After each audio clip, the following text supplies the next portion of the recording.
കോഴിമുട്ട ഇഷ്ടമില്ലാത്തവരായിട്ട് ആരും ഉണ്ടാവുമെന്ന് തോന്നുന്നില്ല അല്ലേ? ഇനി കോഴിമുട്ടയുടെ ഉള്ളിലത്തെ മഞ്ഞക്കുരുവോ അത് ഇഷ്ടമില്ലാത്തവരായിട്ടുണ്ടോ?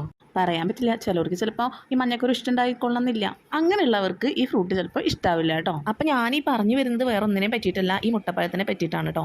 അപ്പോൾ ഈ ഫ്രൂട്ടിന് ഈ പേര് വരാനുള്ള കാരണം എന്താണെന്ന് നിങ്ങൾക്ക് മനസ്സിലായി കാണൂല്ലേ? അപ്പോൾ ഈ പുഴുങ്ങിയ കോഴിമുട്ടയുടെ ഉള്ളിലത്തെ മഞ്ഞക്കരു എങ്ങനെയാണോ ഇരിക്കുന്നത് അതേപോലെയാണ് കേട്ടോ ഈ ഫ്രൂട്ടിൻ്റെ ഉൾഭാഗത്തെ കാമ്പ് കാണാനായിട്ട് നല്ല മഞ്ഞ കളറും അതേപോലെ തന്നെ കോഴിമുട്ടയുടെ മഞ്ഞക്കരു ഇങ്ങനെ പൊടിയൂലേ അതേപോലത്തെ ഒരു ടെക്സ്ചറും ആണ് കേട്ടോ ഇതിന്. ടേസ്റ്റും ഏകദേശം ആ ഒരു മുട്ടയുടെ പോലത്തെ ഒരു ടേസ്റ്റ് ഉണ്ട് അതിന്. അപ്പോൾ ഞാനൊരു 2 എണ്ണം പൊട്ടിച്ചെടുത്തിട്ടുണ്ട് കേട്ടോ. അത്യാവശ്യം നല്ല മഞ്ഞ കളറൊക്കെ ആയിട്ടുണ്ട്. പക്ഷേ നന്നായി പഴുത്തിട്ടില്ല. നന്നായി പഴുത്താൽ മാത്രമേ നമുക്കത് കഴിക്കാൻ പറ്റുള്ളൂ കേട്ടോ.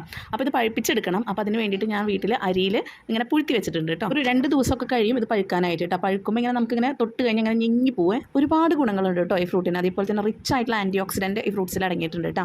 എന്തൊക്കെയായാലും ഈ ഫ്രൂട്ട് എനിക്ക് ഒന്നിൽ കൂടുതലൊന്നും കഴിക്കാൻ പറ്റില്ല കേട്ടോ. ഒരെണ്ണമൊക്കെ ഞാൻ കഴിക്കും. അതിൽ കൂടുതൽ കഴിക്കുമ്പോൾ നമുക്ക് എന്തോ പെട്ടെന്ന് മടുക്കുന്ന പോലത്തെ ഒരു ഫീലാണ്. ഇനി ഇത് ഷേക്ക് അടിച്ച് കഴിഞ്ഞാൽ നല്ല ടേസ്റ്റാണ് കേട്ടോ.